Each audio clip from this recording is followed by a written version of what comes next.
Profesor, venimos corriendo, profesor. Claro que se vino corriendo, profesor, para que nos explique una cosa, profesor. En la última clase que usted menciona a algunos familiares y que estaban viendo no la Sagrada Familia, sino el origen de la familia, la propiedad privada y el Estado, Danger y eso.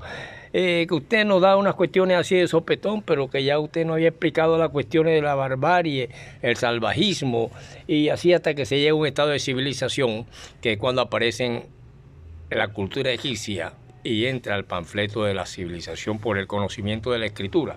Queremos decirle, profesor, que también usted estuvo hablando de los sueños, habló de Sigmund Freud, sí, el padre del psicoanálisis. A veces nos tenemos que hacer autopsicoanálisis.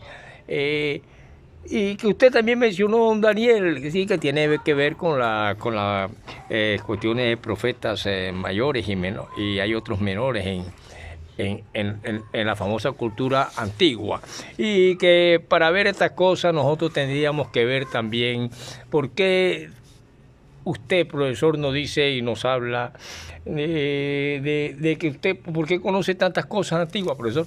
No, sencillamente hay grandes historiadores como Flavio Josefo que nos hablan de antigüedades judías, nos hablan de las guerras judías y así también otros de otras culturas. Aquí lo que pasa es que en esta cuestión de los sueños, llega un momento en que hay grandes hombres como José, cuando en Egipto, por eso ahora sí se lo menciono, porque aparece la civilización con la escritura, el periodo de la civilización del hombre en Egipto, cuando conoce la escritura, y todo era sagrado lo que se escribía, hasta la receta para ir a comprar a la tienda, todo era sagrado porque era la máxima expresión, y el hombre lo que le venía a la mente siempre lo atribuía a Dios.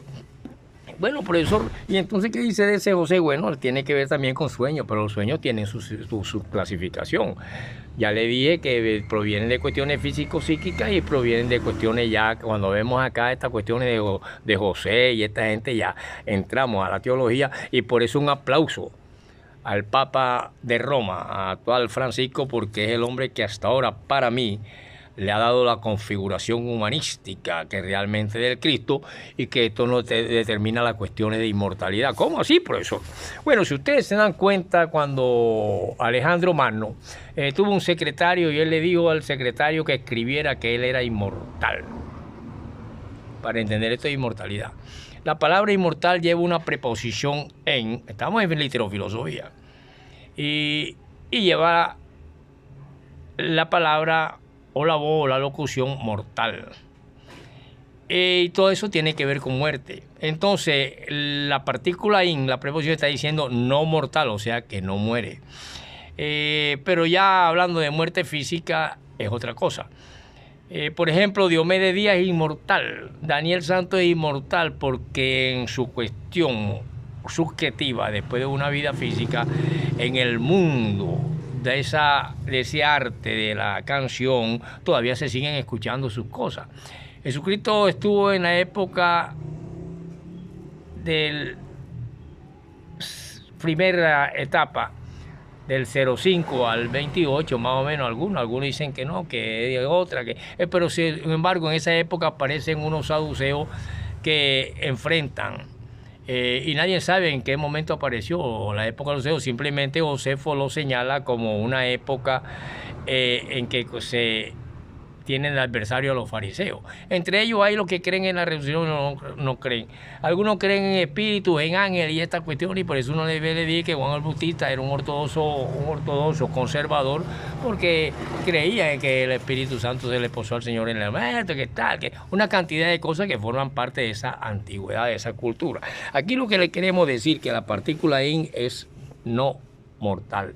Jesucristo no ha muerto porque permanece todavía en la mente, en los corazones de un humanista, y que nada se parece tanto en las eras económicas, políticas y culturales actuales que la presencia de Jesús en precisamente esas mismas personas que siguen estando en las calles, en el dolor, y muchos han aceptado esa doctrina, incluso grandes prelados y grandes gente del gobierno. Así sucedió también en la época, muchos romanos se creyeron en él. Bueno, ¿y qué nos quiere decir, profesor? Bueno, lo que le quiero decir sencillamente es lo más sencillo. Si nosotros hablamos de una etapa de la civilización en que llega a aparecer un salvajismo, una barbarie, una civilización, y que con ello llevan la cuestión del origen de la familia, la propiedad privada y el Estado, y que hay en determinada cultura un matriarcado y en otras un patriarcado, van diseñando y van diciendo que eso es verdad. Sencillamente aquí en la América Latina y aquí mismo en Colombia y aquí en la costa atlántica todavía hay sociedades matriarcales donde la diosa, la reina, lo más respetable es la madre, la jefa, y se encuentra en algunos genes o en algunas tribus de aquí de La Guajira, y en muchas partes los hay. Porque sencillamente, si nosotros nos damos cuenta que los sueños, ya vamos hablando en esto, y un aplauso para el Papa de Roma, Papa Francisco, que hasta ahora es el hombre y él como sabio de la iglesia que van interpretando la doctrina. Porque es que si nosotros decimos, nosotros podemos decir como lo literó el filósofo, Dios abostezó, y del bostezo de Dios salió el sol, la luna, las estrellas, la tierra, y después el hombre y tal, y los peces. Eso está en literofilosofía. La teología va más o menos así, con la única diferencia que ella es la que dice qué es lo que es divino, qué es lo que no es, qué es lo que es herejía, y que es de acuerdo a las conveniencias e intereses creados de los hombres para manipular este libro. Por lo tanto, literariamente es una de las grandes obras de la cultura hebrea. Y hay otros escritores modernos y eso.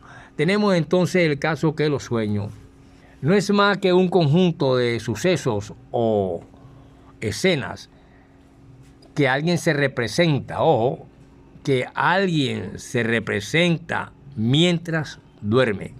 De esta manera, los escritos y las escrituras que hablan de sueño, que las hay de tipo seglar y de tipo sagrado, hablan de sueños procedentes de Dios, por ejemplo, como se encuentran en los libros de Números, como se encuentran también en Job 28, como se encuentra también en Jeremías, y como los que soñaba José. Y al interpretarlo se convertía en gran intérprete que le estaba diciendo cosas que podían llegar a suceder, y a esto se le llama conocedor del futurismo a través de los sueños, o algunos le llaman profecía, algunos, bueno. Pero hay una diferencia entre profecía y predestinación o adivinanza. Vemos entonces cómo la adivinación se ve en Zacarías 10:2. Ojo. Entonces, se conocen como sueños falsos estos, y de tal manera sueños procedientes de un todopoderoso según la aceptación de una corriente idealista o una materialista, o cómo interpretan esas cuestiones. Vemos sueños procedentes de Dios, que son aquellos siervos de ese Dios como persona. Llámese Yahvé, llámese Jehová, llámese Alá, a aquellas personas que no estaban dedicadas a Él y recibieron sueños procedentes de Él. Por ejemplo, Revelación 3:5, Jueces 7:13 y 14. Quiero decir esto porque aquellos hombres, muchos no estaban dedicados a la cosa de Dios, sino que fueron escogidos y tenían este don. Por lo tanto, algunos proporcionaron advertencias que protagonizaron a sus siervos y los protegieron, los ampararon, mientras que otros le dieron una cuestión ejemplar, y así por medio de ellos Dios les advertía en un momento dado a través de los sueños. Por ejemplo, a Abimelech, rey de Guaras, que no tocase a Sara, por ejemplo, cosas así que se van viendo como se veían en los libros de Génesis, en Mateo, luego acá en el Nuevo Testamento, pero que esta cuestión de los sueños que ya mencionamos a las personas nos llevan a través de la literofilosofía a analizar la inmortalidad. Alejandro Magno le dijo así a su secretario, y luego pasan los siglos y los siglos y los siglos, y aparece un Napoleón Bonaparte, y también le dice a su secretario, escribe que yo, Napoleón Bonaparte, soy inmortal. Entonces el secretario se le devuelve y le dice, oh, Napoleón, hace 2000 años Alejandro Magno también lo dijo. Y ya Alejandro Magno tenía 2000 años que murió, pero sin embargo en los libros de historia, la cultura griega, la cultura de los grandes conquistadores, se sigue mencionando a Alejandro Magno y en ese sentido es inmortal. Jesucristo sigue siendo inmortal en ese sentido. Y la cuestión es ya de Todopoderoso, que no, ya es otra cuestión que nos estará mirando de una nube o algo así por el estilo, lo tienen guardado en alguna parte de la tierra. Por lo tanto, eso es única y exclusivamente la aclaración en literofilosofía de la clase pasada y acerca de los sueños. Acerca de los sueños podríamos dar 5 o 6 clases. Nos vemos en la próxima porque voy por un sepelio.